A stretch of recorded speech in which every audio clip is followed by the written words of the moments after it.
sole sul tetto dei palazzi in costruzione, sole che batte sul campo di pallone, e terra e polvere che tira vento e poi magari piove.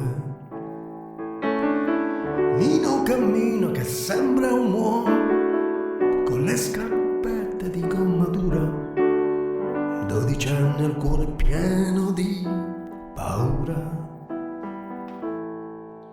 Ma Nino, non aver paura di sbagliare i calci di rigore, non è mica da questi particolari che si giudica un giocatore. Un giocatore lo vedi dal coraggio, dall'altruismo, dalla fantasia.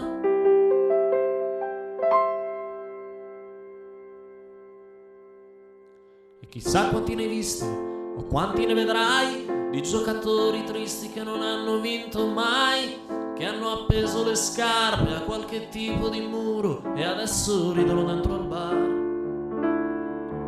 E sono innamorati da 10 anni con una donna che non hanno amato mai. Chissà quanti ne hai veduto, chissà quanti ne vedrai.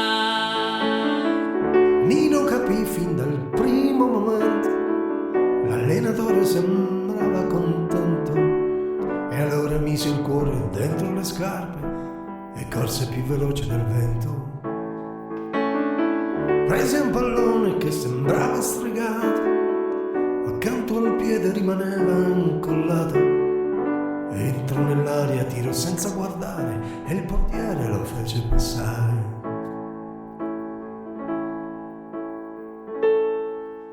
Ma Nino, non aver paura di sbagliare i calci di rigore, non è mica da questi particolari che si giudica un giocatore.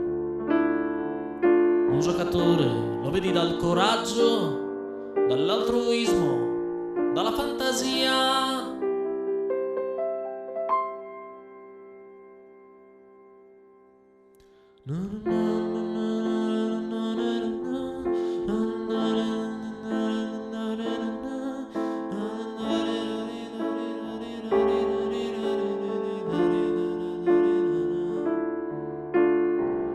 E il ragazzo si farà, anche se ha le spalle strette.